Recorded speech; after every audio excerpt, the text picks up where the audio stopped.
Baghdad with the Iranian representatives, and Mr. Jalili, who is the nuclear negotiator, will be representing Iran. You also must have read in this morning's paper that Mr. Amano, the director of the IAEA, went for a blitz trip to Iran to talk to the Iranian government and returned very hopeful and upbeat that they might reach an agreement. The Iranian press has been quite positive and receptive to the first round of negotiation in Istanbul, and portraying it as a victory for Iran. And this was echoed by the Friday prayers leaders all along last month. The reasons are mostly domestic, and of course there is the foreign aspect to it too. There is the elections consolidated the role of the conservatives. It marginalized Ahmadinejad and his group, and it also more or less pushed back the reformist movement for the time being. That we couldn't have chosen two better speakers and experts to analyze the domestic situation in Iran. We have Bernard Urquhart, who is currently a public policy scholar at the Wilson Center. You have his bio. He's the senior research fellow at CNRS and the most respected and accepted demographer on Iran. His fame travels ahead of him wherever he goes. So we were very lucky to have him here with us. And of course, to my left, Bijan Khajapour, who is the managing partner of Atiye International. And he has been speaking at the Wilson Center over a number of years. You have their bios. I stop here and we'll go with Bernard, followed by Bijan, and then we open the floor to your question and comments. For those of you who are interested in Iran issues, the Middle East program will be co-sponsoring with the National Defense University on the 28th of June, a meeting, and the director is here, Judith Yaffe. So she'll be running that program. I'm more than happy not to run it. Bernard, you have the floor. Thank you, Haleh, and thank you for coming and to try to share with me the experience I have about Iran and to see what is the balance of power in Iran after the parliamentary elections of last month. The negotiation between Iran and the international community, P5+1, will resume tomorrow in Baghdad. The nuclear question, of course, is a central question at stake, but also great interest is a prospect of a global comeback of Iran in the international community after 33 years of conflict. It begs the question, are the Iranians serious? Or is it only a comedy to postpone the sanctions on oil and the central bank while continuing their contested nuclear program? My assessment is yes. The Islamic Republic today is serious because of the global hostility brought about the economic sanctions of the UN, USA, and EU, and of course the military threat from Israel, and Bijan Khajapour will discuss this question in a few moments. But these constraints would not be transformed in political action if the guide was not able today to control politically this change of policy. And this is the case today. The guide is in charge directly of that. Of course, the guide is still opposed to the cultural aggression of the West, but he seems to have drawn the lessons of the massive popular protest of 2009 that opposed the quite apparent presidential election fraud, and also from the Arab Spring, which was able to topple down despotic regime that would not be able to evolve. He has no choice today, and wants the regime, the Islamic Republic of Iran, to survive. He must propose the means in which to control the opening. He must be able to say yes to some limited international opening, even if he remains basically opposed to the West. And the best way to control the opening is to be the leader of it. Second point, to be able to adequately control the opening, he has to be strong enough, in spite of his constitutional huge capacity to say no. He was not able previously to propose anything since the population was widely opposed to him, and he was also opposed to the former president, Khatami, or even Ahmadinejad. So he was just able to say no, but today he has built maybe a new consensus between the political factions and able to say yes and to control the outcome of that. From this perspective, the last parliamentary elections of March-May 2012 are very important. They provide us a political structure for this new consensus that gives the guide authority to start a new international policy. In Baghdad, the Islamic Republic is for the first time united and feels strong enough to face the P5+1, especially because Iran has won the nuclear battle. Of course, we know very well in which dramatic conditions this consensus has been reached, with repression against the Greens, the reformists, the leftists, the liberals, and the numeral fact divisions, sanctions, conflicts, and even risk of coup d'etat. But let us stick to the facts and see in which new balance of power is Iran today. This would help us to see whether tomorrow they will speak seriously in Baghdad or not. The first point, I think, is that these elections were a success for the Islamic regime, for the Islamic Republic of Iran. There was no strong protest after what happened in 2009. The protesters are not able to do anything. There was a good participation. Officially, 64% of the population take part in the elections. Of course, it's usually not the case. We have to, in all elections in Iran, at least to take 20 points less to have more or less a good evaluation, appreciation of the participation, but even 40-45% is not so bad in the situation, especially in the Middle East. The fraud is as usual, even not more than previously, but as usual. And the boycott of or the low turnout was important in large cities. If we saw this map, I am a geographer, so I make maps and try to see what are the local differences. You see in green here on these maps, the places where the turnout was low. And especially it is low in larger cities, in Mashhad in northwest. You can see that, of course, around Tehran, even in Rome, in Tabriz, in Sanandaj, in Arvoz, in Shiraz, in Bandar Abbas, in Yazd, with no data for Isfahan. So it shows that in the larger cities, and the boycott and the turnout was lower.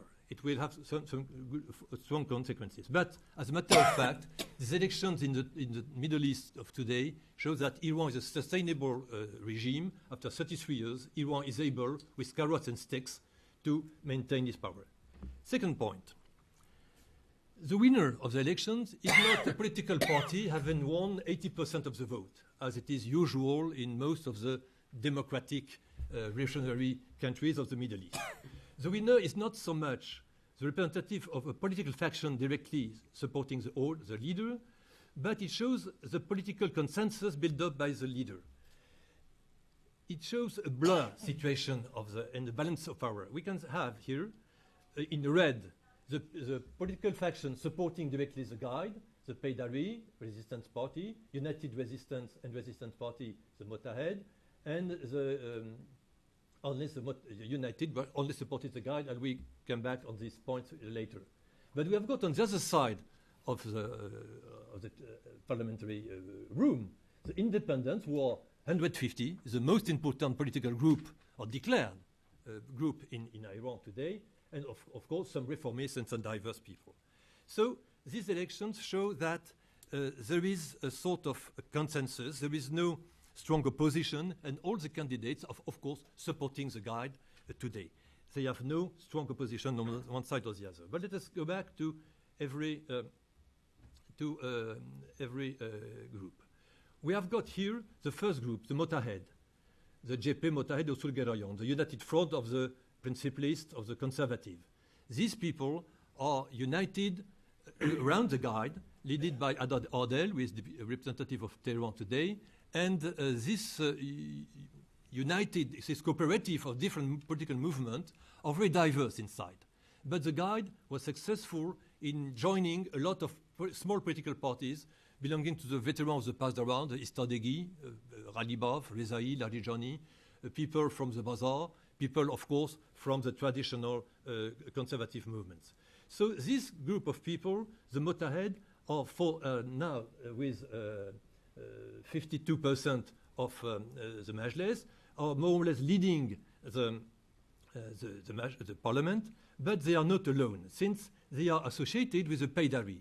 The Paydari are, in my opinion, one of the most important new facts of this election. The 81 people, more or less the same level than the Mottahed people, the United people.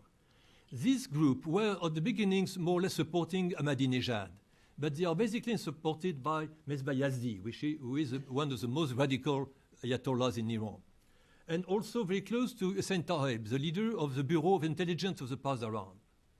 These people were on the front line in the repression in 2009. They are the right-wing people close to the military, close to the intelligence of the Pasdar, close to the Quds force headed by General Soleimani, who is not a member of the Paydari. He is much more closer to Rezaei, Larijani, and Ghalibaf, the former commanders of the Sepah Pasdaran. But this front is, in my opinion, very dangerous, because these people were able in 2009 to provoke and to give and to impose a strong repression, much more stronger than planned on the beginning. And the second event was the assault on the UK embassy last November. A small demonstration against the UK embassy was planned, and it was the destruction of the UK embassy that happened, because these people did 10 times what was planned before by the government. They are not under control of the state, and they are out of the system, and now they have got 80 members in the Majlis. So these people are more or less a fascist group, having political constituency, having military capacity, even having intelligence, having the Basijis, the popular forces. And this group now is strong, and for the guide, it's not a gift. Until now, the guide was supporting these people who were making his policy, tough policy, against the reformists and the moderates.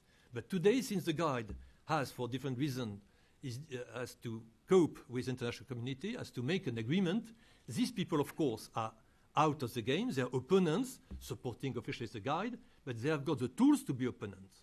The Greens hadn't intelligence, hadn't military forces, hadn't the support of religious support they have.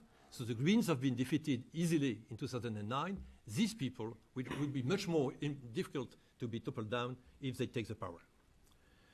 The third group of members of parliament are the Mostaqel. Usually we don't speak about them. In most of the analysts of this election, people are speaking about Ahmadinejad. But Ahmadinejad is not a candidate. He has no political party, really. He asked his supporter to be independent, not to declare to be supporting his policies, since his policy failed in economy. But, you know, all these Islamic technocrats, the tradition of the Muslim Brotherhood, this tradition is quite strong in Iran. And these Mostaqel, these independent candidates, who declare to be independent, of course supporting the guide as everybody. But these independent, who are they? I don't know who are they. But 100 people, I mean 1/3 of the Majlis. And these people, of course, some of them, we know they are coming from the city councils. They are young technocrats, Islamic technocrats, elected in city council for years, and now would like to be member of the parliament. They have got a strong local constituency, close to the religious people, to the people of the bazaar, to the people of the streets. And they have, of course, some dreams about relations with the US, relations with the world. They know that the economy is a very bad situation, and they want, of course, an opening. But in the framework, of course, the Islamic Republic, they are born after this revolution. And these people are maybe the new generation of policymakers in Iran. We had the clerics at the beginning. We had the Pasdaran at the second stage. Now, maybe this Majlis election show up that there are a new generation of policymakers arriving at the top level. These independents are maybe these people. We have to check that in detail because, of course, among these independents, some of them are supporting Ahmadinejad directly, and some of them officially we know they are in this group. Others are supporting the reformists, but since they can declare they are reformists, they are. Some others are just local people. And we see on the map that these Mostarel are very important in Kurdistan, in Baluchistan, in the tribal areas of Lorestan, between Esfahan and Arvaz. They are also important in sunny places of southern Khorasan. So these independent people are at the same time located in places where the opposition was traditionally strong. And if in larger cities they are not important, and we got only 24 reformists elected, that because of boycott and the traditional low turnout of the people in major cities, the floor was open to the Paydari and the right-wing people. So in major cities of Iran, we have no reformists, we have no independent candidates, we have no traditional Islamists elected. We have got the right one with the Paydari elected. That is one of the contradictions we have today in Iran. So having this balance of power between, in the center, a group of people following the guide, the united people. But we have on the right of this central group of people, the right wing, the Paydari, who could be the heart of a fascist coup d'etat if things are going wrong in the negotiation. If they feel that the negotiations are going too far towards the West and there will be the guards of the revolution. Of course, they were previously in the same political faction as the guy. Now they oppose, it could be opposed to them, but they are the custodians of the hard line of the revolution. And we have got on the left side of the Majlis, of course, the reformists were still there. They didn't participate in the vote, but we know because of the boycott that they are there, behind the curtain. Some of them are there. And we have got, of course, these 100 Mostarel independent candidates. If we propose them a good policy of opening, they will support this opening. But today, I don't know exactly what will happen. But potentially, we have got this sort of landscape. So what is the political landscape of Iran? What is the balance of power for the future and for the next presidential elections that we shall have in May next year? The most important thing, if in Baghdad tomorrow a sustainable agreement is reached between the P5+1 and other countries and Iran, it is very important that Iran would be a sustainable regime, a sustainable state, without not a coup d'etat after 6 months or something else. It will be failure of the negotiation. It will be a high price to be paid by the Iranians, which will be, of course, facing a new despotic state for 10 more years, and of course a problem for the international community. So paradoxically today, we are facing a situation in which the interest of the international community is to support the guide, because the guide has built up a consensus today. He has not internal opposition, no president. Ahmadinejad now is no longer able to do anything.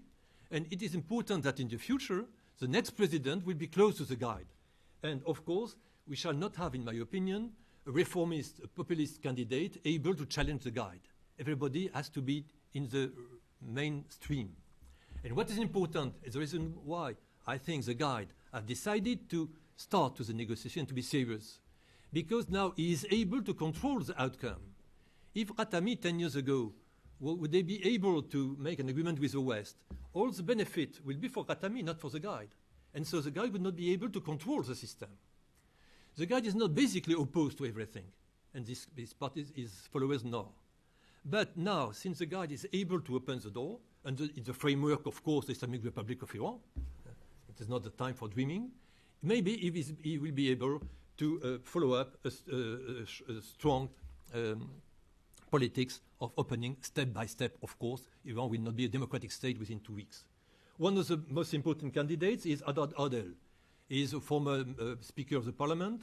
He is very close to the Guide, the leader of the Mottahed faction.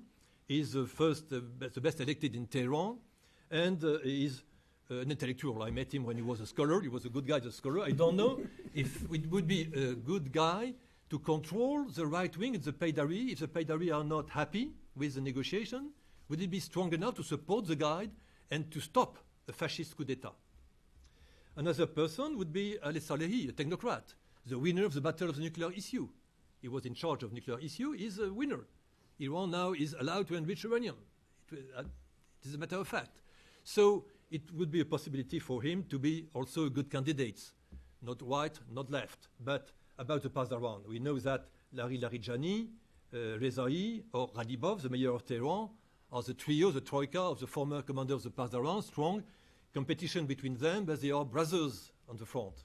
And so these people could be maybe the most powerful and the only able to control the situation, telling to their old friends of the right of the Paydari, of General Soleimani, you are my friend, and please don't make a coup d'etat. I am strong enough to prevent a coup d'etat. I'm supporting the Guide, and they are also, of course, good reformists and good technocrats, not reformists, but good technocrats, to try to open economically the system. But the main candidate, of course, is somebody we don't know today, and Islamic Republic is used to promote people we don't know. Even Ratami was a second-rank policymaker when he started, and he was elected. It's the same thing for Ahmadinejad, and maybe next president will be Mr. Unknown. Just to thank you and to tell that these maps on Iran electoral system are on the website I have done, Iran Carto, and thank you for your attention. Thank you. Thank you very much, Bernard. Must confess, this is the first time that I heard so many times the word coup d'etat in a presentation regarding Iran. I would ask you and Bijan to switch places. Can we? Thank you. Bijan, can I have Bernard's watch too? Thank you. Okay. Thanks. Sorry, because. Oops. Mona. Okay. Thank you. Good morning, everyone. It's great to be back. Just one comment. I know Bernard definitely knows it, but I think it's interesting within the context. About 200 of the parliamentarians who were elected in March and in April are new to the Iranian political scene. 200 out of 290. So only 90 managed to be re-elected, and it's important and underlines the shift that Bernard was talking about. So we are dealing with a new generation and also new faces. I will focus on the economy, and obviously one of the biggest questions in dealing with the economy is the impact of the sanctions, and also the central question of is Iran back at the negotiating table because of the impact or economic impact of the sanctions. I will go through some indicators, as usual, some important economic data.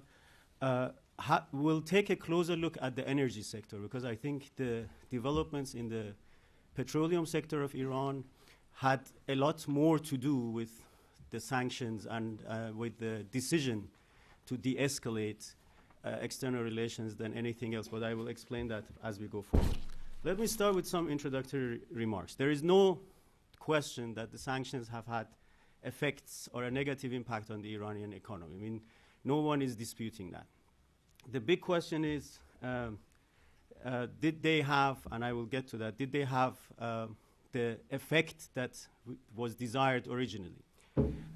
It has generated even a revolutionary term within Iran, and they call it اقتصاد مقاومتی, for those of you who understand, and the translation is economy of resistance. Basically, it has become the sanctions, external sanctions, which are not new to Iran, to the Islamic Republic, have become a source of inspiration for some new activities, including self-sufficiency in many sectors, technological development, economic development, and so on. So when we have to be a bit careful when we measure the impact, what we are focusing on. Are we focusing on just pure indicators? Are we focusing on what would have happened in Iran if there were no sanctions, and how much production or technological development would have been there. So I just want to ask everyone to think about all the other factors. My personal analysis is that while sanctions has had an economic impact and economic considerations were also part of the new calculus in Iran, it was not the only one. I think there is a combination of factors that are important. I will only focus on economic factors and, as I said, energy sector factors. But just to mention the other ones, first and foremost, don't forget, Iran has actually reached its objective in the nuclear development. Don't forget that. The timing is not a coincidence. A year ago, even with the same political structure, it would have been difficult to convince some of the stakeholders in Iran because Iran had not really reached the full fuel cycle technology. Now it has reached it. The second factor that I won't discuss in detail is the impact of the regional developments. We should not underestimate. When we all talk about how the developments in the region developments are impacting our strategic considerations, well, Iran also looks at the region. Iran also looks at Iraq, Syria, Egypt, and so on. And the uncertainties in the region have compelled many stakeholders in Iran to say it's a time to de-escalate. This is not a time to escalate relations. And then, as I said, the two factors I will discuss, one is economy and the other is energy sector. Okay. Quick snapshot of the economy. These are the latest figures we have. Again, the red figures are usually negative phenomena. One thing that I want to highlight here, in the previous Iranian year, which ended on the 20th of March last year, the per capita income of Iranians declined by 18%. This is the first decline in a very long time. And that is a reflection of poor economic conditions. You see that from previous to current year, it will grow marginally. The GDP, in fact, also the GDP declined last Iranian year, but there is a prediction that it will grow this year. These are predictions by independent economists in Iran around the Iran Economics magazine. The key indicators that we need to look at, inflation, both official and unofficial, is very high.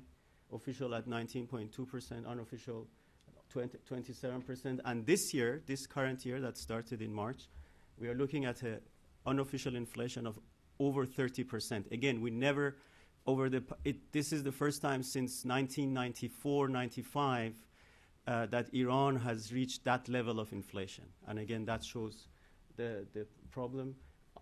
Unemployment, again, official, unofficial. The differences between these two are because of the phenomenon called underemployment. So we have a lot of people who are officially employed. They have a job. They are working as a taxi driver or whatever.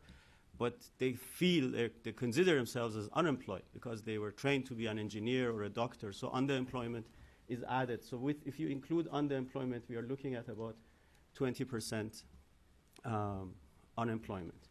A few other data, again, like previous times, I'm happy to send this to whoever wants it. So just let me know and I'll send it.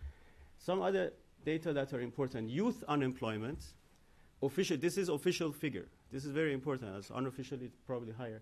Almost 27%. So people between 15 and 24 years old, we have a very high unemployment, and that we all know leads to social tensions and issues.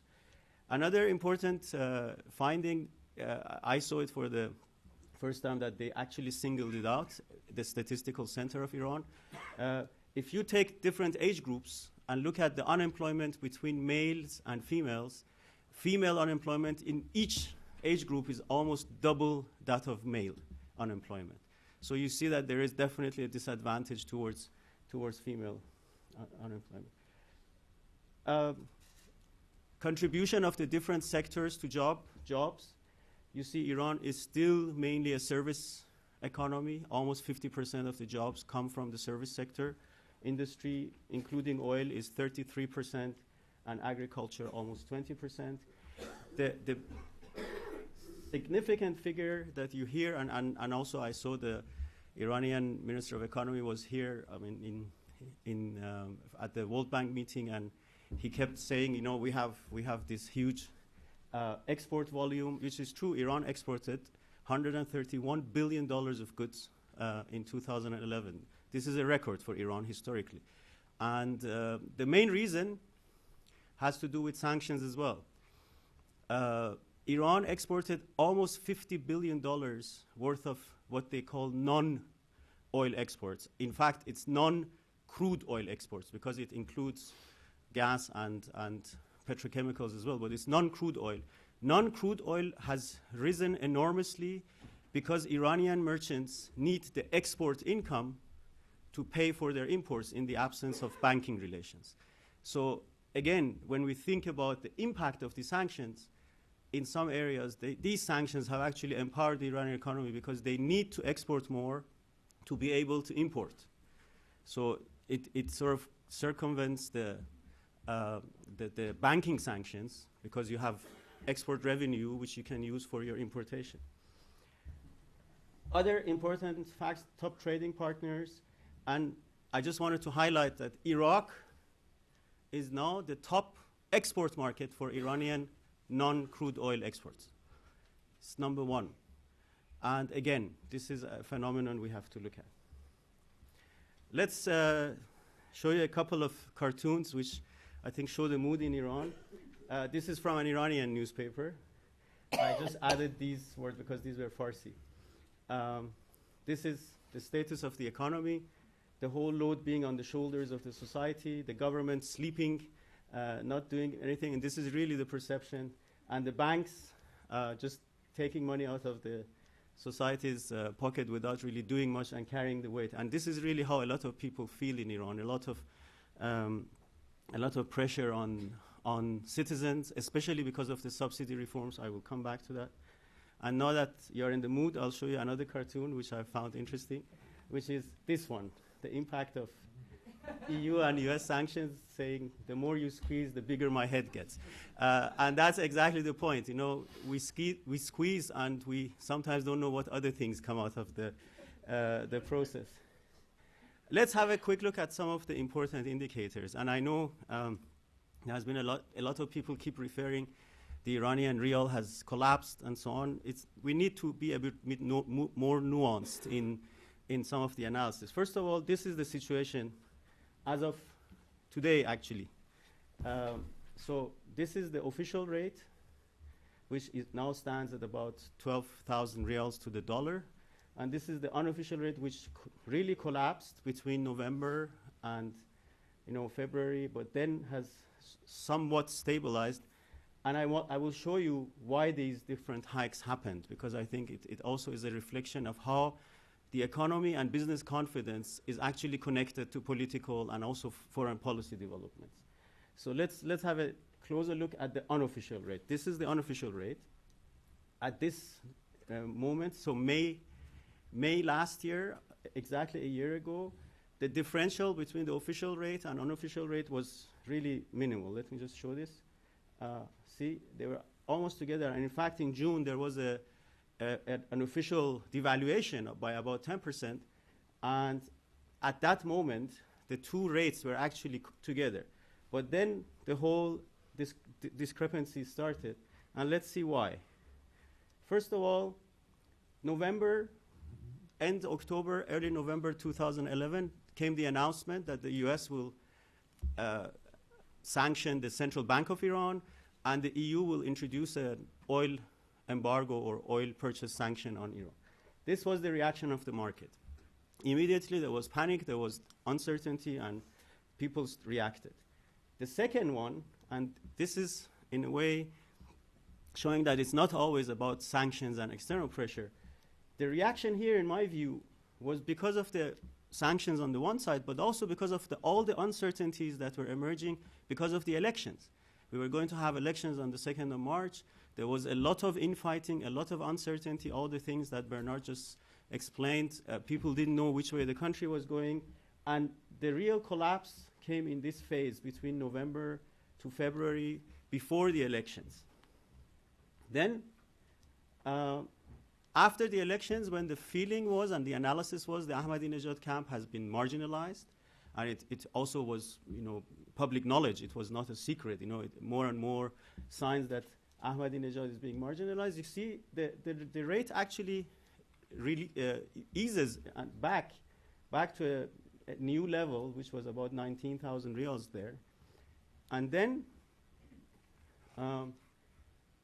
this part is after the Istanbul meeting. You see the market reacted immediately. There were positive signs. Negotiations had restarted. It was working. And people started saying positive things. So it went down even as low as 1,570 tomans, or 15,000 riyals. Then, about 10 days ago, a few doubts started. No, maybe we can't achieve a positive result, and so on. And the market reacted again. And this is very much up to the minute, because this drop is immediately after the Amano visit. So today in Iran, it dropped again. So you see the market, and really business confidence is responding.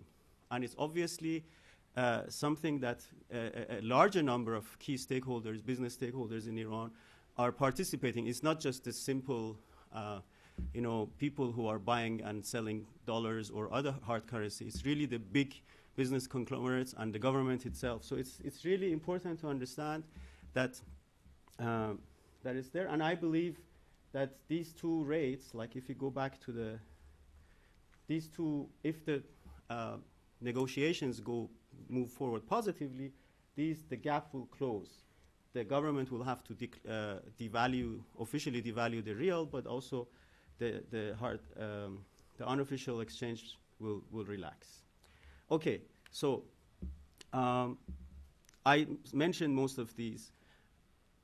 The sanctions, but not just the sanctions, in line with the domestic issues, mismanagement, corruption, subsidy reforms, they have led to a very, very low business confidence. I claim, and I've been following Iranian affairs for almost 20 years, that the business confidence has never been this low since the final year of the Iran-Iraq war.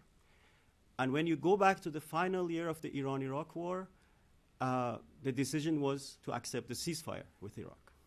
And I think we are about to see a similar decision, obviously not with the same level of dramatic decision-making. Back then, the leader Khomeini said, it's like drinking a cup of poison. And many people have been saying Khamenei should drink a cup of poison, but I think it's much smoother, and as Bernard very accurately described, it has been a longer process. The shift has been a longer process. It's not a sudden process. On the negative side, talking about the impact of sanctions, sanctions have paved the way for shady business networks to operate in Iran, whether it's inside Iran or in the region. Obviously, when you are a country that is exporting $130 billion, and by the way, that's the ranked 23 in the world, the 23rd largest exporter in the world, money is coming in and going out. But when we put pressure on transparent banking, money will go into opaque banking, and feed a lot of networks that are probably engaged in drug trafficking, probably engaged in money laundering, and so on. So that impact should not be underestimated as well. I know there is a question, especially here, that people ask which parts of the government and which parts of the business community were more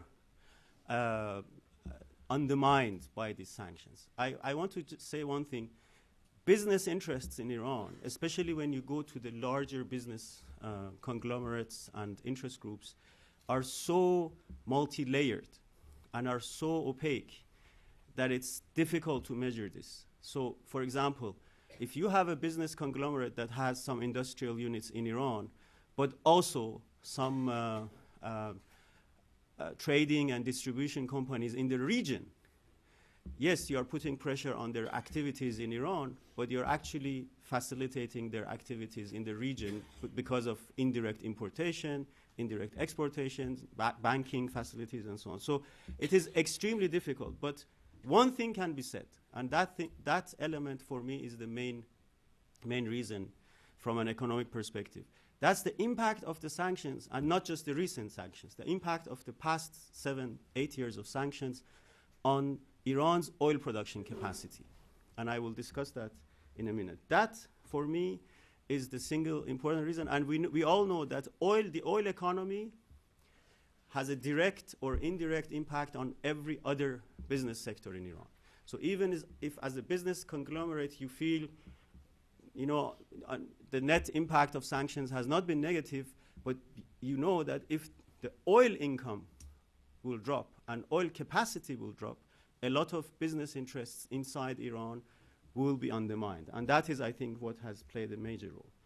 Therefore, a quick look at the oil sector or petroleum sector.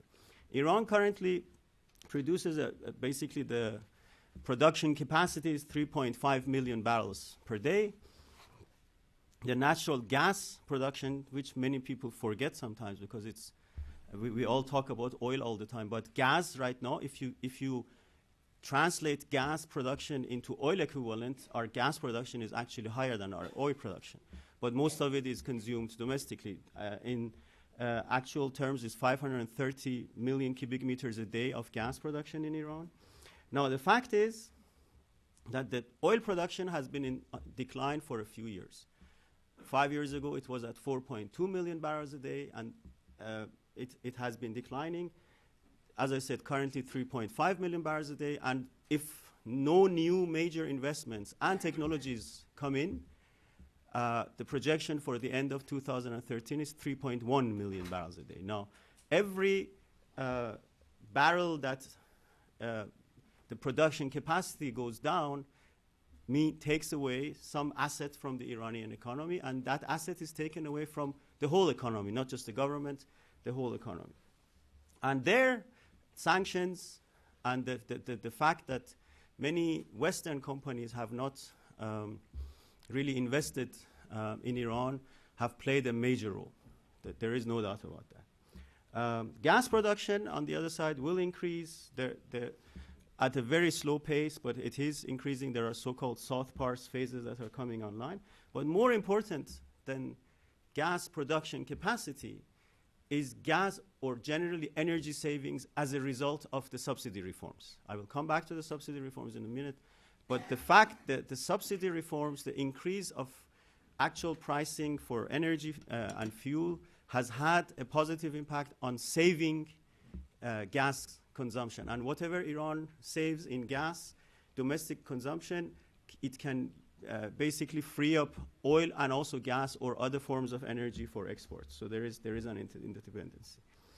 As I mentioned, the main element that has pushed the political players, stakeholders, to de-escalate, in my view, from an economic point of view, is the capacity and the development of the oil sector. And there is also a funny element here relating to Iraq.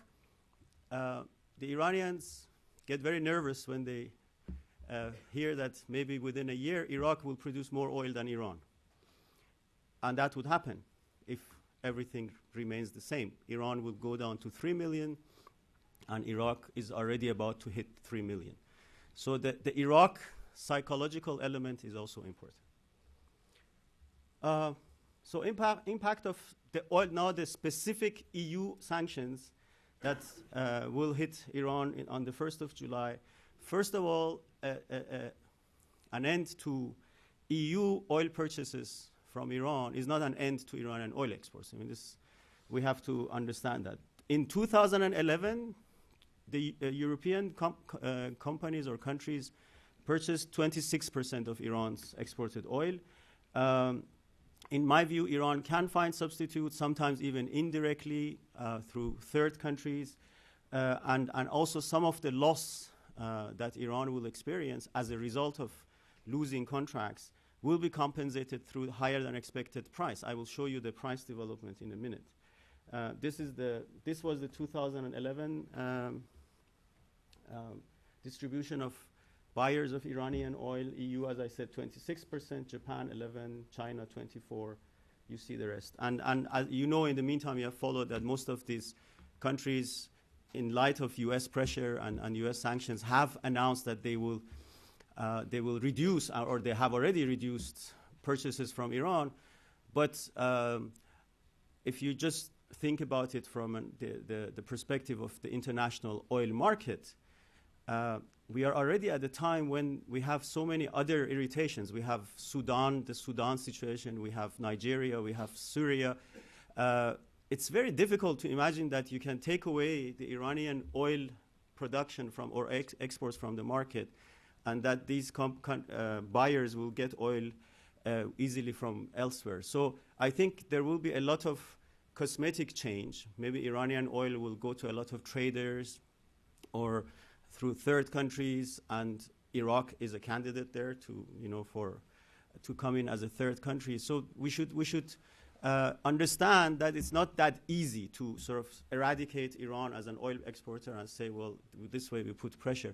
And as I said, the real pressure has already been put on Iran. The real pressure and the declining oil capacity is already there. And for me, that is the one factor that's pushing stakeholders in the oil sector or in the economy to push for a de-escalation.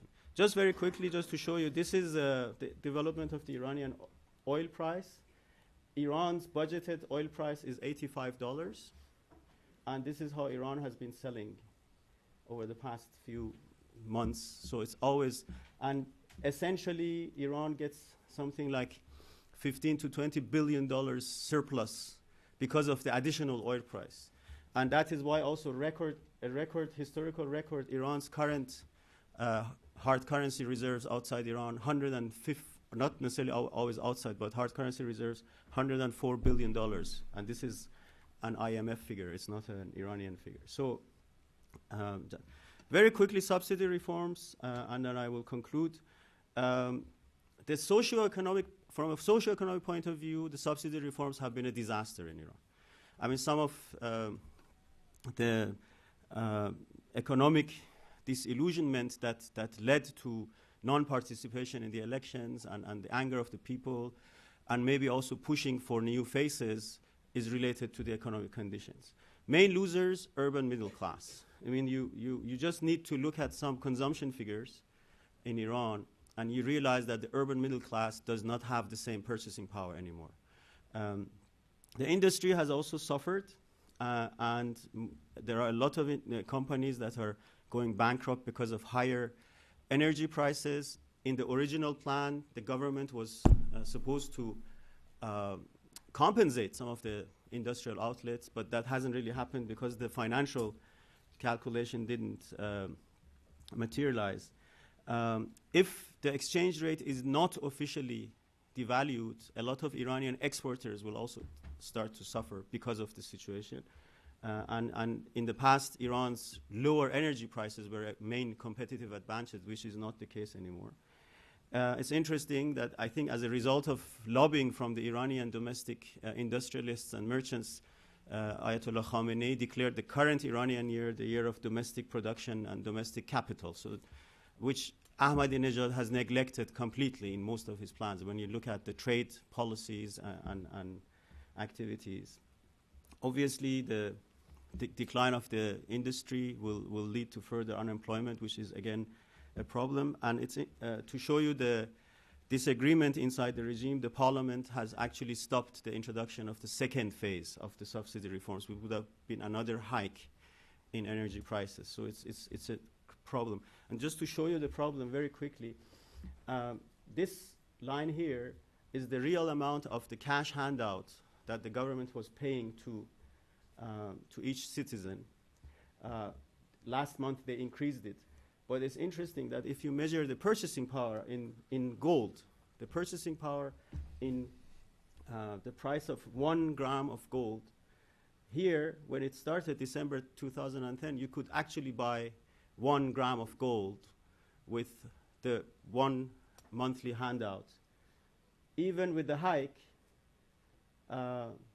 you're lucky if you get 80, like 0.8 grams of gold. So purchasing power of the cash handout, even the increased cash handout in the second phase, is lower than where Iran started, and that's because of inflation, because of all the different factors that have come in. So a disaster, obviously there are other ways to look at the subsidy reforms. There is, we can analyze it based on energy consumption and other aspects, but from an economic, especially from a socio-economic point of view, it has been a disaster, and people and stakeholders blame Ahmadinejad for it. This is one of the other reasons why Ahmadinejad's marginalization has not been that difficult. So outlook, this sort of set of problems, sanctions, subsidy reforms, and budget deficit mismanagement and so on will continue to undermine the Iranian economy. Some of it will be undone by the higher than expected oil price. In my view, the rial will have to be devalued officially, and that gap will have to close. I have no doubt about it. The middle class, as I said, are the main losers, their situation has a direct impact on all the economic players. I mean, when there is less consumption, there is obviously also pressure on, and there is a vicious cycle, because companies will be undermined, there will be high unemployment, and so on.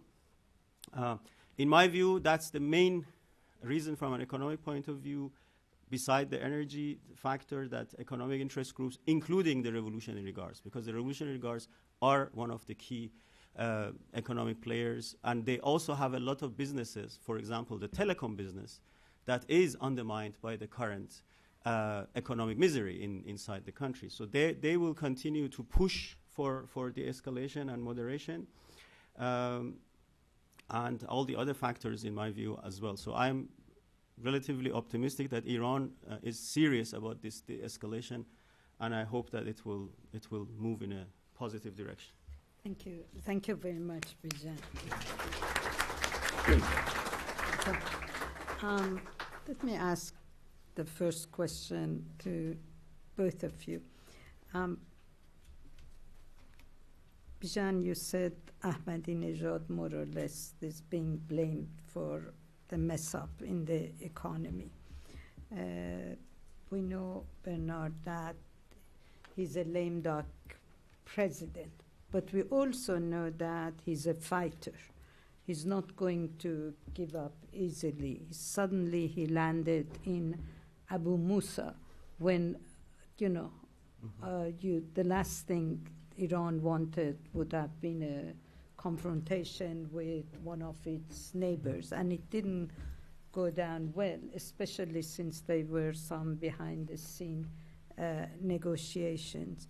But then, on the other hand, we see that there is a pressure on Parliament not to follow up with this whole business of questioning the president.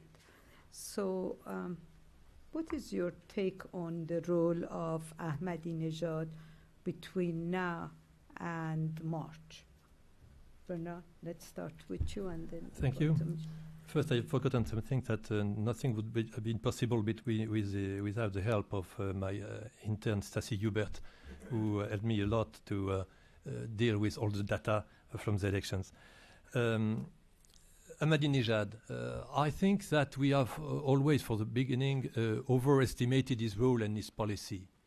He was very low and very weak in Islamic issues. He was working in Kurdistan. He never went fighting against Israel through Syria and Hezbollah. And so when he became president, the main way for him to be recognized as a strong Islamist is to make an address against Israel. It's the best way to be recognized as a true believer and follower of the war against Israel.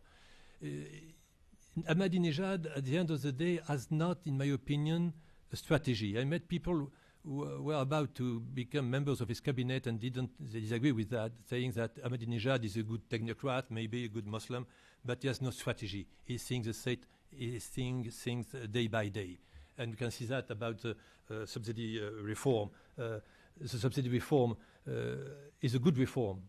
Basically, many countries in the world have to do so, of course, but it is mismanaged. So the transition is not well managed by Ahmadinejad. And that's clear for everybody. So I think that the failure of Mr. Ahmadinejad is clear.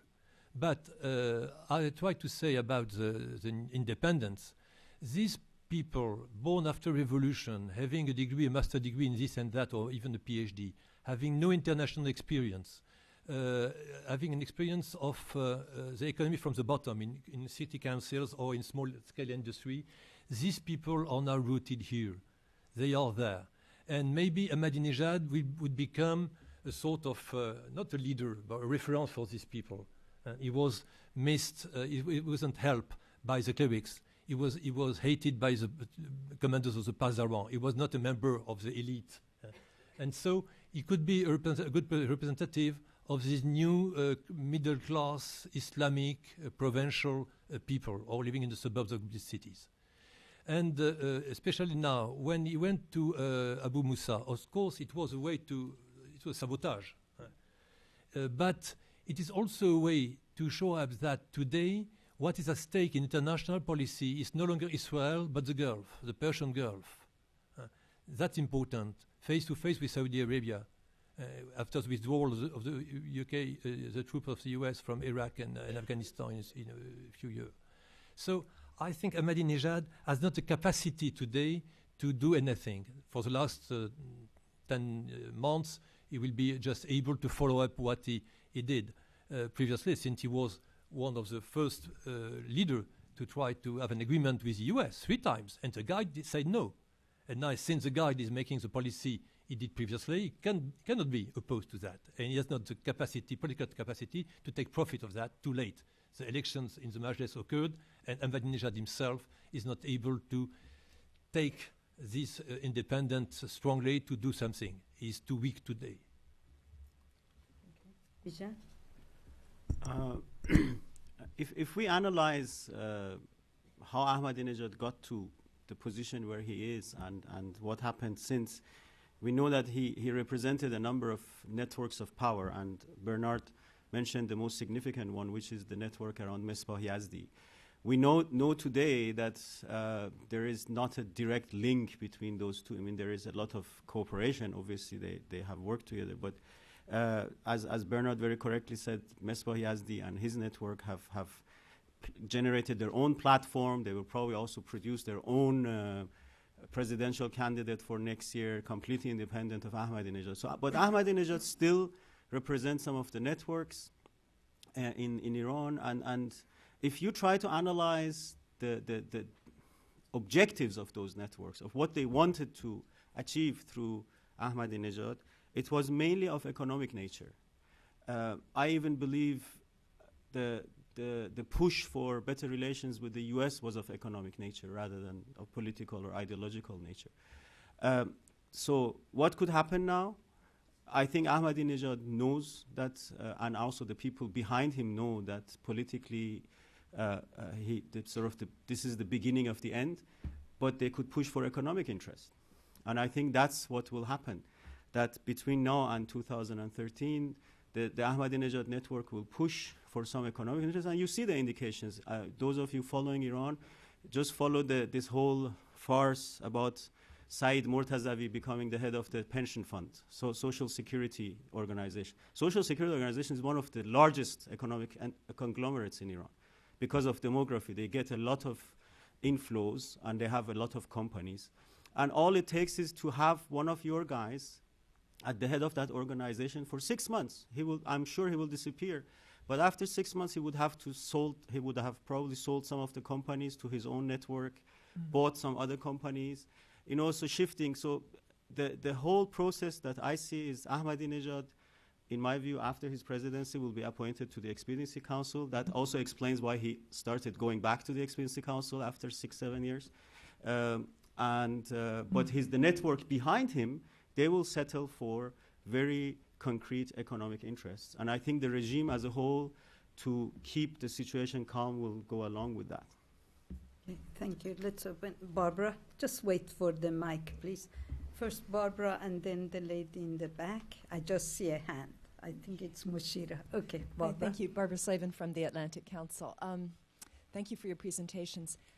Monsieur Houkhad, if I may be devil's advocate, I don't understand why there would possibly be the need for a military coup, since you already have a military regime with a clerical veneer in power. And Khamenei clearly works very hard to maintain close relations with all of the security and military factions. For Bijan, the last time I heard you speak about internal Iranian politics, you were very optimistic that there would be some efforts to show mercy to the reformists. We've seen a slight relaxation of the condition of incarceration of Karoubi, but still nothing regarding Mousavi. Is this now considered not necessary because the parliamentary elections came off okay, or will we see some reconciliation? Thanks. You go first. I think that we have. It's not true that the regime is a military regime today. When the Pasdaran after the war became businessmen, it was a demilitarization of the state, of the Pasdaran. It is not a Pasdarization of the state. And that's important. And today, of course, the Pasdaran, the IRGC are strong, and I explained that they are stronger in a different way. But the mainstream, the great number, all the network of the veterans of the Pasdaran, they were fighters, they were mujahid and so on. They were in the framework of the war and became businessmen and involved in daily politics. And so it was a good model for a state in which ways they were able to take the veteran and give them position, high and low, to rule the state. So today, what is at stake is the fact that since the guide, for different reasons, have changed his policy. Now the guide is ready to open the door a little bit. Of course, the IRGC, the Pasdaran, the militia, the Basiji, all the people supporting the guide until now, when he was able to say no, I don't want anything, they still say no, but the guys say yes. So there is a problem there. Of course, today, the guide is supporting this network of right-wing military people. They are there to control the reformists. That's clear. But the reformist doesn't exist anymore. And since the guide is supposed, or will, inshallah, make the policy the reformists were hoping to, the reformists are not able to make a coup d'etat. A new event as what happened in 2009, people in the streets against the guide, could not happen today since the guide is opening the door, as they would like this opening. So the reformists are not able no longer to be a strong opposition force. Where can be the opposition force?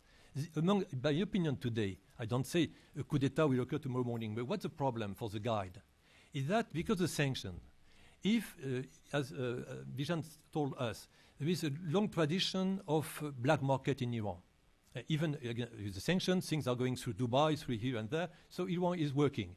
And the economic situation of Iran today is much more better than the economy of Spain or Italy or Greece. And they immediately exchange the economy of Iran against the economy of Spain. But what would be the problem if oil is under sanction? It means that all the black market of oil, billions of dollars, will go into the hand of the former Pasdaran or the Quds Force. And all these military people, very tough people, who have got already, we had and who have got, still have, this net capacity to send on the black market oil. It means that these people will not have millions of dollars from the black market, but billions of dollars from the black market, and be able to challenge the state. So if this opposition from these people, this Paydari, Quds Force, and others, Basiji, who are supporting the guide today, no problem. But if they disagree with the opening, they have got all the tools to do something. And so for the guide, it's very important that these people who have got military, political, popular support, will not and money capacities, will not have billions of dollars in their pocket to be able to challenge the state directly and to challenge the power of the guide, since the guide would like to remain the most powerful guy in Iran and not to be the hostage of these people. That's also important. And so I think that we have, of course, this consensus today built by the guide is a sort of centrist new power. He made a shift towards the reforms and towards the openings. That's clear. If he can do that, it is his own interest. But he has to be clever with his old friends of the Quds Force, intelligence of the Pasdaran, who are much more stronger. That was the reason why I was focusing on that. Much more stronger than the green power 2 years ago. That's the main thing at stake. Yeah. What I argued last time was that Khamenei, beyond the parliamentary elections, will need a new source of legitimacy. And I argued that that source will either come from external relations or from internal relations. and now we know that he chose to move on the path of the external relations. Basically, as Bernard says, Khamenei has become the champion of this sort of this de-escalation. The Iranian press made it clear a couple of days after Istanbul, saying that Jalili, before he left for Istanbul, spent a few hours with Khamenei and being briefed and all these things. So he chose that path, which led to the situation we have today, which is, I think, domestically he has opened up slightly to Rafsanjani. You see the return of Rafsanjani, the return of Rouhani, all the Rafsanjani people, even Rafsanjani or diplomats from the Rafsanjani time are reappearing and are more active.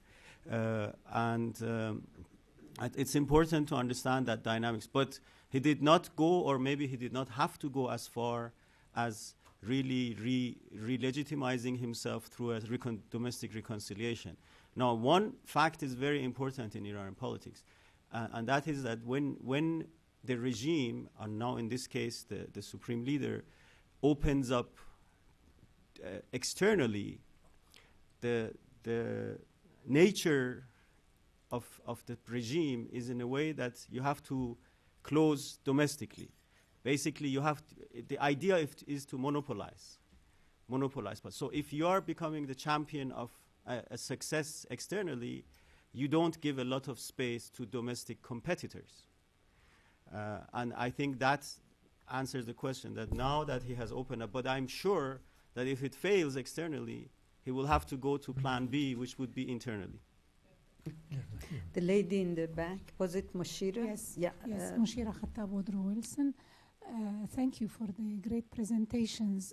Do you think that the Islamic Spring in the Arab world has played to the advantage of Iran, and the international community have changed their mind about their position vis-a-vis Iran, because they don't have to deal with Iran? Now they have many emerging Islamic governments coming to power. So do you think that this has played any factor? Because from your presentation, I see the emphasis now on the stability of the Iranian regime. And I am sure that if you're keen, the international community is keen on the stability, they will close their eyes to the human rights record of the Iranian government, for example, and other issues. The second question, do you think that the majority new members of the parliament will have any impact? Thank you. Okay, thank you. Bija, you go first. I would distinguish between three different levels of impact from the Arab Spring or Islamic Spring, as you call it. One level is obviously the developments of the past couple of years have changed the strategic outlook for all the key players, whether it's the US, Europe, Israel, Iran, and so on. All of them are looking at a completely different region and completely different impulses and security risks and so on. This is one level, and that has had an impact on all players, so we have a very dynamic situation. The second layer that I think is very important is the disappointment in Iran, especially among technocrats, where more and more people, especially mid-level technocrats, are very disappointed at the fact that none of these new emerging Islamic governments look towards Iran as a model.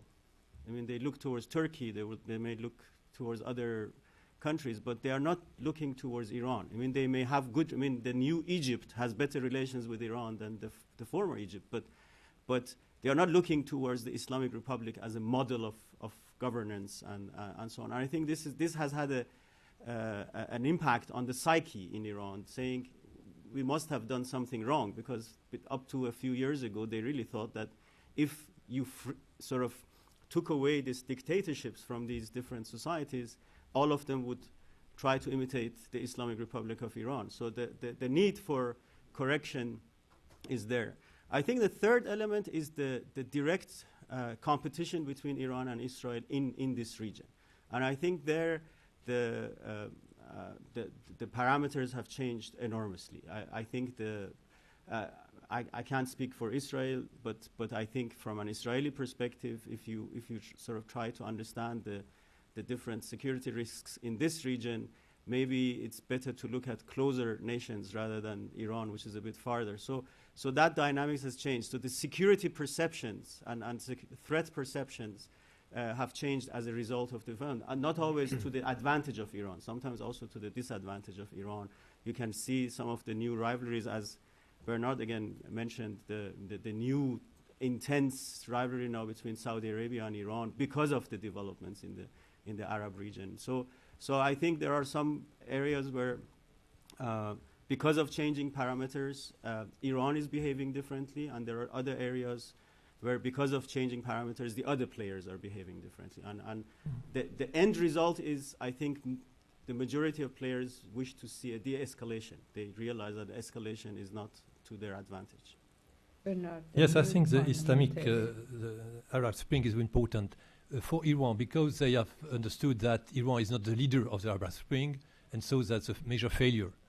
And so that's the reason why Iran is abandoning, I think, his struggle against Israel, his wording against Israel. And also in Israel, I think one important thing is the fact that Shaul Mofaz is now joining Netanyahu. And so things are changing inside Israel, not seeing Iran as a major and only threat against Israel, but the main problem for Israel is the Palestinian question. We had 2-3 days ago a very important lecture here by Amir Ayalon about this fact. I think that in Iran they have understood that they didn't succeed in giving the Palestinian a state, and that they are abandoning that. But the second consequences of Arab Spring is on the Western countries. We have seen that our policy towards Iran was a failure for 33 years.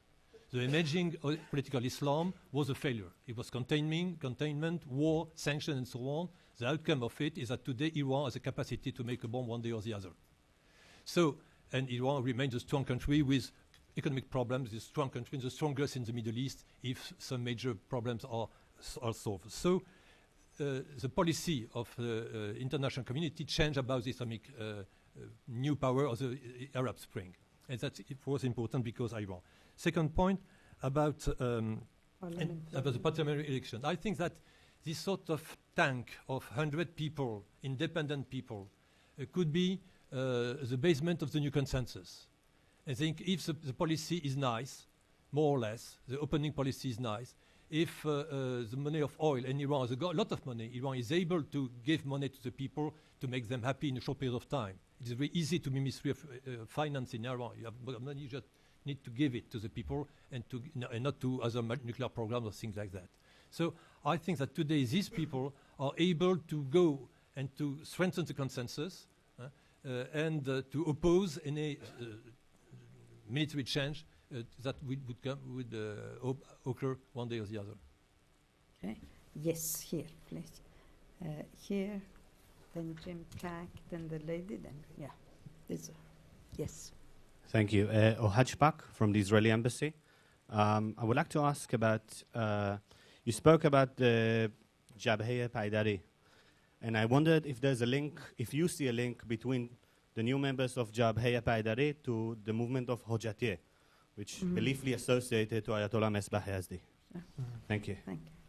Bernard, link? Yes, as far as I know, yes. I'm not very involved in this political internal question, but the Hojatiyeh is a very huge, network, and you find Hojatiyeh people everywhere in Iran. I don't think that the political transition is clear. Today, Mesbah Yazdi, of course, is important, but what is much more important is that the Paidari exists as a sort of global political party having different sources of information, of strengths. So this is globally a strong new political network linked with a lot of right-wing people in Iran. I cannot say any more today. Okay. Yes. Jim Platt, Cambridge Energy Research. I'm going to forego asking an oil question in light of the great clarity with which Bijan has already laid out that sector, and instead ask a very highly speculative question for which there may be no clear answer. That is, what is known about the personal situation of Ayatollah Khamenei? In other words, what's his health condition? What is his life expectancy at this point? And if he passes away during the tenure of the new president, would that be the point at which a coup occurs? I'll have to call his doctors. From the look of it, he's very healthy. I think there have been rumors throughout the past couple of decades that he has been leader, that he's sick and so on, but there is no sign of that. I mean, he also made a point. He made a point of once when he was in Kurdistan, saying, going for a very long hike on the mountains and showing that on TV that it was really him. And I know from a lot of people that he's very sporty. He goes mountain climbing in Tehran regularly. Life expectancy of grand ayatollahs or senior ayatollahs in Iran is above 80. So don't hold your breath for. I don't think his passing away will create a crisis in Iran. I think if there would have been a crisis of succession, it would have been beyond Khomeini, and you saw how quickly they managed it. And this is exactly the fact in the Islamic Republic of Iran, that when the crisis comes, all of them come together, and then their top priority is the survival of the regime. Mm-hmm. But what I would like to say here is that my prediction is that if Ayatollah Khamenei dies, Iran will shift to a leadership council scenario rather than a one-person leadership. And it would be a more pragmatic approach. It would also diffuse some of these aspects of dictatorship and so on. So this is the main prediction I have, but I'm not waiting for Ayatollah Khamenei to die. You want to make a one-sentence Yeah, just one prediction? sentence. I had a phone call with God yesterday evening. He told me he doesn't know anything about that. And one point that yesterday we were saying that if Khamenei is passing away, it could be a solution to the problem, and today maybe it will be a problem for the solution. Because changing the leader today will mean the 6 months of political chaos or problems, and during this time we have to negotiate with Iran. It will be a problem. So long life to Mr. Khamenei. Judy? Yeah, and then thank you very much. Yeah. As a follow-on to Jim's question, I remember we asked you a year or two ago about Shahrudi and succession, and I want to ask you once again, what is the position, or where do you see? Because Shahrudi is a very powerful and respected figure, and the debate has been replacing Sistani and Najaf, replacing, is he a favorite candidate to become the next supreme leader, or where are we going? And I would just say that I always trust your economic forecasting. On political issues, I have a worry about you, Bijan, because you've always also promised for a long time that things were getting better and would shift to this constitutional limitations, and I'm still waiting for that. But if you could give someone just an idea of where that stands. You know, timelines in Iran are much longer than in other countries. So when I make a prediction, you have to give it a few decades. But the Shahrudi, about 10 years ago, there was an initiative within the Assembly of Experts in a closed-door meeting, and they said, just for the sake of having a designated successor to Khamenei, we should take a vote. And people who pushed for this were actually hoping that Rafsanjani would be elected as a designated leader. And there was precedence. You know, in the 80s, we had Grand Ayatollah Montazeri as the designated leader. They took a vote. Shahrudi won. Rafsanjani came second, which was an embarrassing situation for him because Shahrudi back then was just the head of judiciary and not that significant. It was a blow to Rafsanjani, so no one talked about it anymore. Shahrudi has ever since been a name. The reason is that in clerical terms, in clerical terms. If you look at all the clerics, ayatollahs, grand ayatollahs who are in Iranian politics, the one person who has the respect of a lot of clerics in Iran and outside Iran is Shahrudi. And that's important to understand. So if you want to derive legitimacy from a clerical point of view, Shahrudi becomes very important. If you want to derive legitimacy from a sort of ideological inner Iranian point of view, he's not that important. But these are the issues. And this whole notion of Shahrudi going to Najaf and replacing Grand Ayatollah Sistani, I think, is more a maneuver to get rid of him and push him out of Iran. I mean, that could be one way to look at it. Exactly. Yeah. Yes, please. Claudia Castiglioni, Center for Transatlantic Relations. I have a question for both of the speakers. It's a usual question, but I want to take advantage of the expertise. Usually when we talk about economic sanctions, we usually define them as a glue for the regime, as a factor behind which most of the political forces converge to defend self-sufficiency of the regime and so on. On the other hand, you both mentioned the marginalization of Ahmadinejad recently and the shortcomings of his subsidy reform. So my question is, what is the link, if there is a link, between these economic effects of the sanctions and the most recent political development within the system and the results of the elections we had in March? Thank you. Who wants to go first? Bernard? To try. I think that economic sanctions were inefficient, basically, since the mismanagement from inside Iran is much more stronger than the effect of the sanctions. And Iranians, unfortunately, are used to sanctions and to problems like that. And at any time, the government has a capacity to give money to the people to make them not too much unhappy. I think the most important thing is that the difference between the situation of Iran, which is not so bad globally, and the expectations of the people. They know that they have run far from globalization. Countries like Indonesia, Turkey, of course, South Africa, Brazil, all these small remote countries are now involved in globalization, exporting products everywhere, and that in Iran they've got just Chinese goods exporting from Iran. You know, Iran today, out of oil, is able to export carpets and pistachios. That's all. That's the two first item of non-oil products. So Iran is exactly the same economy that in 16th century. But the expectation of new economy for the Pazaran, who are millionaires, would like to be billionaires and to take part in the world economy. And that's the major thing at stake.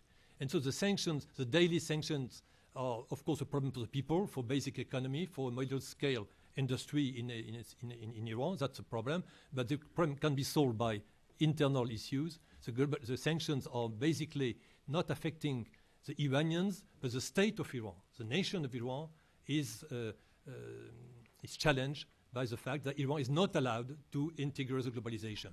And I think for most people, the reformists on one side and the right-wing Pazaran are the same basket on this issue, in my opinion. Bijan? I think You are fine.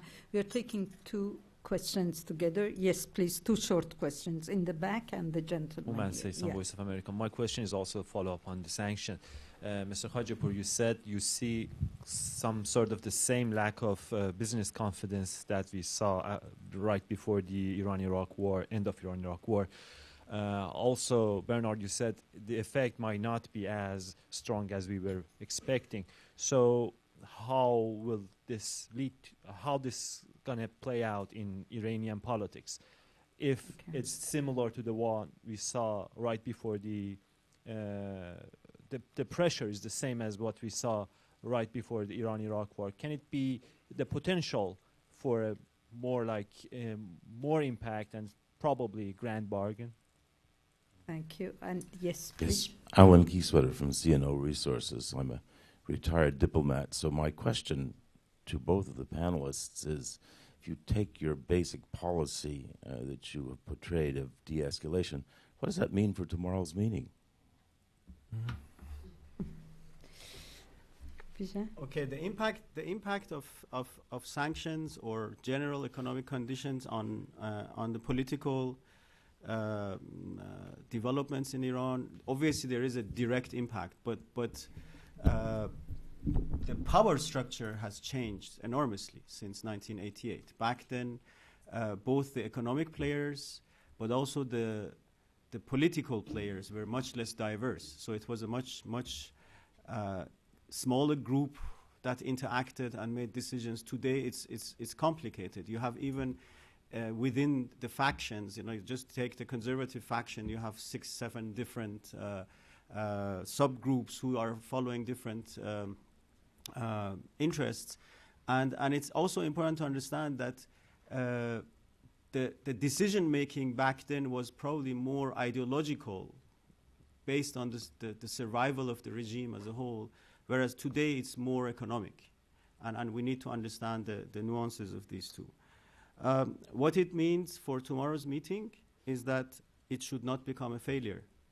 And how it doesn't become a failure is a big question, but I think if they announce another meeting a month later, we can consider it a success, that it is continuing and they are trying to find solutions. We should also not forget that there are parallel processes here. I mean, the P5+1 meeting with Iran is one process. The IAEA Iran discussions are another important process. And then also some of the domestic developments in Iran, a third level of processes. So we should look at all of them. But in my analysis is that at least the Iranian side will try very hard not to make it a failure and to sustain this momentum that has been generated. Yes, I think that after tomorrow the show must go on. That's the main outcome of the meetings in Baghdad. And I think what is at stake today is that on both sides things has to be given. Of course, Iran will agree to abandon this 20% enrichment and things like that and controlled by IAEA, but in Iran there's a lot of problems in human rights, of economy, of culture, of political. There's a lot of problems after 33 years of embargo, containment and war and Cold War with Iran. So today the problem also is on our side. We know that withdrawing sanctions is a legal problem in the US, since the Congress yesterday, I think, has again passed new bills very tough against Iran. It takes time, it provokes legal problems in the US, in Europe, in many countries. So we have today to build up a roadmap, not to strike Iran, not to make new sanctions about Iran, but to think different and to build up a roadmap to make Iran back in the international community. And I think it is much more difficult than striking Iran with 2 missiles. And let me ask you the last question. Does it make a difference whether Haddad becomes the Speaker of Parliament or Larijani? Since Larijani showed to be a very ineffective Speaker of Parliament, and Parliament was marginalized completely. Isha, you go first. I think ideal would be if a third person becomes the Parliament Speaker. But if we are just if we have the choice just between the two, I think it makes a difference because essentially the critical element in playing a constructive role in Iranian politics is the ability to interact with the diverse networks of power. And as Bernard said, Haddad Adel comes from a cultural background. There is his ability to interact with others, with the revolutionary guards, with the business community, with clerics even, is very limited. So his main asset is that he's related to Ayatollah Khamenei, and that's not a big asset, right now in Iran. Larijani is different. He was the director of the. That as well, but more importantly, he was the director of the broadcasting company. And as a director of your broadcasting company, you have to deal with all of them: intelligence community, military, clerics, business community, and so on. So, and then his experience in Majlis, in the National Security Council, and so on. So I think, in terms of effective contribution to political development, Larijani would be a better candidate. Yes, I do agree with this analysis. Haddad Adel is a nice person, but will be able to deal with the very tough problems he will have to face in the next 5 years. And as usual, Iran is facing Islamic problems, national problems, international problems at the same time. Of course, the region is more experienced, but we need also in Iran, they need a popular support. what happened in 2009 means that elections matter in Iran. And people want to participate in the political process. And Larijani, in my point of view, has been candidate 10 times for the presidency. He's not in a position, he's too much linked to the clerics. Maybe he's not in a position to be elected by the strong consensus and popular support. And people maybe like Ghalibaf, who is a tough person, is maybe in a position to be more able to join the Islamic, national, economic, and popular supports. Actually, Ziba Kalam, who is an Iranian analyst, lives in Iran, yesterday suggested to the reformists that they should support Ghalibaf, and it will help them. Mm-hmm. With this in mind, please join me in thanking our two speakers.